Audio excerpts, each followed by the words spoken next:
Ladies and gentlemen, welcome. This is Hera here, and this is going to be episode 17 of the Guild Wars playthrough, where we just cover as many tips and tricks as possible. So in this episode, what I wanted to do is cover a little bit of the actual Char Elementalist, or the Elementalist in general.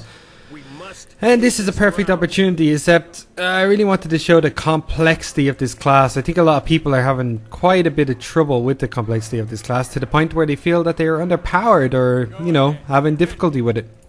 And the only way to show is that I can't really show yet level 80 stuff. But for now we can go through a basic combo attack. Just say, for example, I put up some attacks there. Now what I'm going to do is charge in on this guy and blow him up. Or, that's not really much use.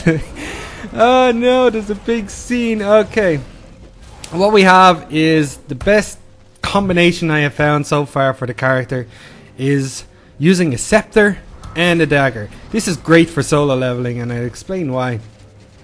For one, we have our earth talent, so our earth ability. When we go in here, what we have here is hurl or barrier. So what we can do is at any time in the game we can put up a little barrier that lasts for 30 seconds and does loads of damage to foes that actually attack or are around me. This can come in handy when you actually switch over to one of my main attacks, to which I have blind. So say we have this cup purse here. I'll wait until he charges, and I'm going to charge in, blind him, and charge into him there.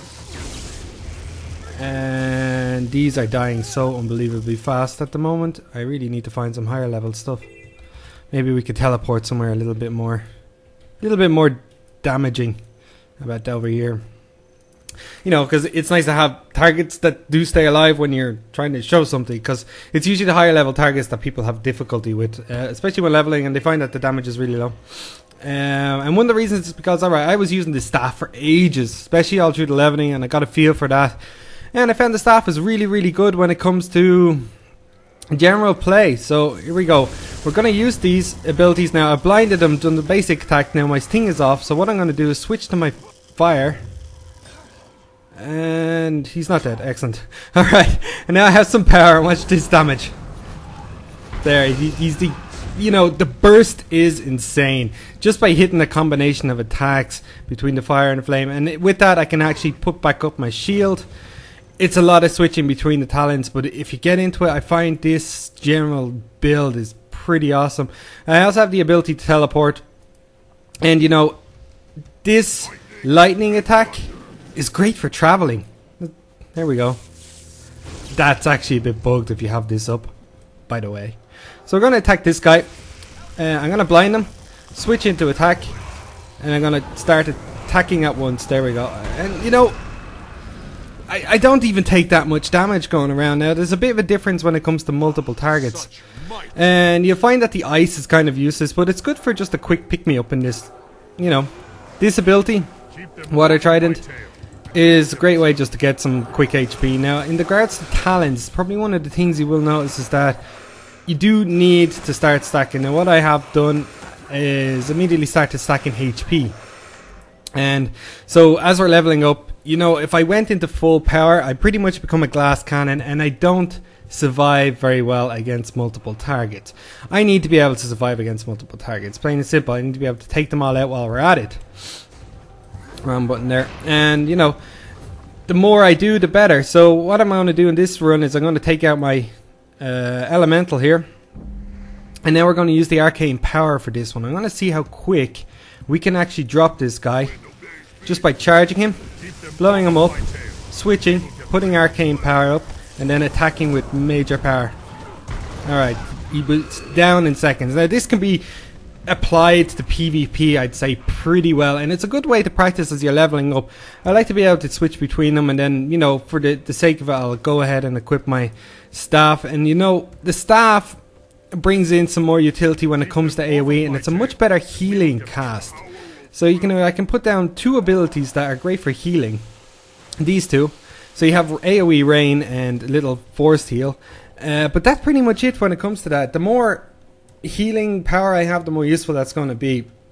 And then if we move into this, I have the ability to just do some stun attacks as well as some ranged damage. But there's a lot more movement play with this one. And you know, as you can see, the flame attacks, there's a lot more AoE. It's really good in that regard. and you keep your distance from your target. But I still stick and say I recommend, if you were going for leveling, stick to Mighty Dagger here and the Scepter. Now the dagger itself as the main hand, again, if you equip it in thing and equip the dagger in our offhand, is a little bit different. Did that actually do that? I don't think it did. No, it didn't. Where's the dagger? Here we go. Once again, and there's some nice localized AoE, for example, Flame Barret and things like that, but once again, I found that this one is a little bit more difficult to manage. It requires very close proximity without the high burst that you can get from the Scepter, and that's pretty much it for the leveling. I mean, it's part of leveling. I'd have to go into the PvP to show how useful it can be, but for now, if you guys are struggling, I highly recommend sticking to that and going with these builds and just trying to mix in some of your talents, because you know, moving around is pretty awesome. To top one thing off, let's see if we can jump in there and just show the difference with the dagger.